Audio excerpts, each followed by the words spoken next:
ఓం శ్రీ గురుభ్యో నమః. హరి ఓం విష్ణోరరాటపస విష్ణు పృష్ఠపస విష్ణోష్ణప్త్రే స్థో విష్ణు సూరసి విష్ణు ధ్రువపసి వైష్ణవపసి విష్ణవే త్వా ఋతకం సత్యం పరం బ్రహ్మ పురుషం కృష్ణ పింగళం ఊర్ధ్వరేతం విరూపాక్షం విశ్వరూపాయ వై నమో నమః.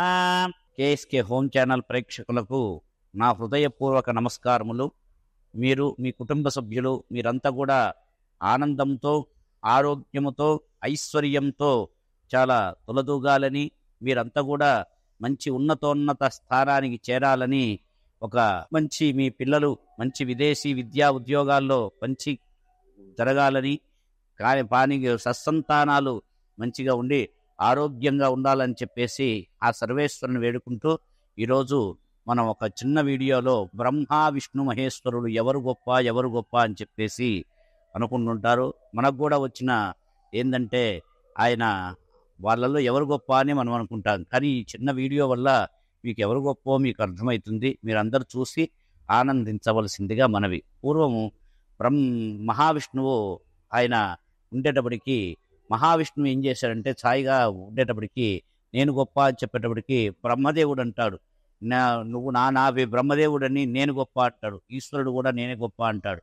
అలా అనుకున్న సమయంలో అప్పుడు మహావిష్ణువు అంటాడు, నువ్వు నాభిలో నుంచి జన్మించావు, నువ్వు ఎలా గొప్పవైతావు, నువ్వు గొప్ప కాదు, నేనే గొప్ప అని చెప్తే ఇద్దరు అనుకుంటారు.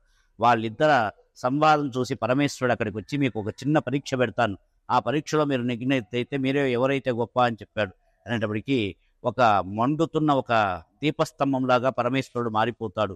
ఎవరైతే ఇది ఆది అంతం ఎవరు కనుక్కుంటారో వాళ్ళే చాలా గొప్పవారని చెప్పేసి చెప్పగానే బ్రహ్మ విష్ణువులు ఇద్దరికి చెప్తారు. ఇద్దరు బయలుదేరారు. ఒకరు పైకి బయలుదేరారు, ఒకరు రథోపాతానికి వెళ్ళారు. వెళ్తూ ఉన్నారు. కానీ ఎంత దూరం వెళ్ళినా కనపడలేదు. మహావిష్ణువు తిరిగి వచ్చాడు. అయ్యా, నేను కొన్ని లక్ష యోజనాలు వెళ్ళి వచ్చాను, కానీ ఎక్కడ అంతము కనపడలేదు అనేటప్పటికి బ్రహ్మదేవుని అడిగాడు. అంటే బ్రహ్మదేవుని నేను ఆ మూలం చూసి వచ్చాను అని చెప్పగానే అప్పుడు పరమేశ్వరుడు కోపంతో, ఒరే నువ్వు అబద్ధాలు చెప్తున్నావా అని చెప్పేసి ఆ మాటకు బ్రహ్మకి ఏం చేస్తానంటే పంచముఖ బ్రహ్మ, చతుర్ముఖ బ్రహ్మ కాదు, ఆయన పంచముఖ బ్రహ్మ అని పేరు ఒకప్పుడు. అప్పుడు కోపావేశంలో స్వామివారు జటాజూటంలో నుంచి బయటకు వచ్చేస్తాడు. ఆ జటాజూటాలే వీరభద్రుడిగా కనపడి చక్కగా నా వీరభద్రుడు రూపంలో వచ్చేసి స్వామివారిని ఆ బ్రహ్మకున్న తలను తీసేస్తాడు. ఒక తలను తీసేయంగానే ఆయన అహంకారం వెళ్ళిపోగానే సరే వీళ్ళిద్దరిలో ఇట్లా అనుకుంటున్నప్పటికీ అప్పుడు ఈయన ఏం చేశాడంటే అహంకారం వెళ్ళి, నా అహంకారం నేను తెలుసుకున్నాను, నా తప్పు క్షమించని చెప్పేసి బ్రహ్మదేవుడు అనుకుంటాడు.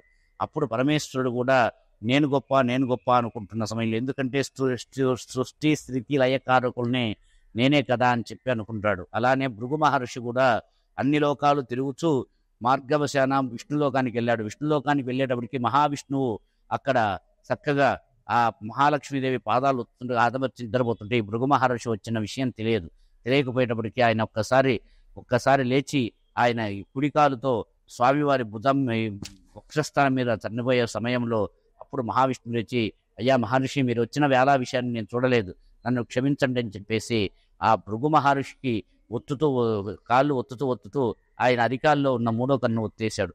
అహంభావత్వాన్ని పోగొట్టుకొని అప్పుడు భృగు మహర్షి, అయ్యా నాకున్న అహంభావం చేత నిన్ను నానాగా దూషించానని చెప్పేసేటప్పటికి బ్రహ్మకు శాపం పెడతాడు. బ్రహ్మలోకానికి వెళ్తాడు. బ్రహ్మలోకం వెళ్తే సరస్వతి అవుతాయంటాడు. ఈ భృగు మహర్షి బ్రహ్మలోకానికి వెళ్ళేటప్పటికి సరస్వతి ఉండి ఈ భృగు మహర్షి వచ్చిన వేళ విశేషాన్ని చూడరు. అందుకని బ్రహ్మకు శాపం పెడతాడు, ఎక్కడ నీకు గుడి అంటూ ఉండదు, ఒకవేళ గుడి ఉన్నా పూజలు ఉండవు అని చెప్పేసి శాపం పెడతాడు. అలా ఉండేటప్పటికి పరమేశ్వరుడికి కూడా అలా అంటాడు. ఆయన నాట్యంలో ఉండి ఆయన వచ్చిన రాకను చూసేటప్పటికి నీకెప్పుడు లింగానికి తప్ప రూపానికి పూజ ఉండదని చెప్పేసి భృగు మహర్షి శాపం ఇస్తాడు. అలా ముగ్గురికి ఈ విధంగా ఇచ్చేటప్పటికి అప్పుడు మహావిష్ణువు అంటాడు, ఎవరు కూడా బ్రహ్మ విష్ణు మహేశ్వరులు ఎవరు లేనిది ఈ సృష్టే లేదు. ఒకరు స్థితికారకుడు, లయకారకుడు, యోగకారకుడు, వీళ్ళ ముగ్గురు లేనిది ఎవరు లేదు. కాబట్టి బ్రహ్మ విష్ణు మహేశ్వరులంతా కూడా సర్వం శుభప్రదం, సర్వం ఏకం అని చెప్పి అన్నాడు. మనం అనుకుంటాం బ్రహ్మదేవుడు ప్రతి యుగానికి అవతరిస్తాడని చెప్పేసి, అందుకే బ్రహ్మదేవుడు ఎన్ని యుగాల్లో జన్మించాడో తెలియదు. అలాంటి గొప్పది ఈ బ్రహ్మ విష్ణు మహేశ్వరులు. అందుకే సాధ్యం త్రివర్తి సంయుక్తం వన్యనాజోజితం ప్రియం. మనం దీపం ముట్టించేటప్పుడు కూడా చక్కగా 3 ఒత్తులు వేసి 3 దీపాలుగా వెలిగించాలి. చాలా మంది తప్పు ఒకటి అది వేయకూడదు అంటారు. 3 త్రిమూర్త రూప స్వరూపము. అందుకనే 3 దీపాలను మనం వెలిగించినట్లయితే మన కష్టాలన్నీ కూడా నెరవేరి మనకు శుభాశుభ మిశ్రమాలతో యోగిస్తామని చెప్పేసి ఈ విషయంగా చెప్పబడింది. హరి ఓం స్వస్తి.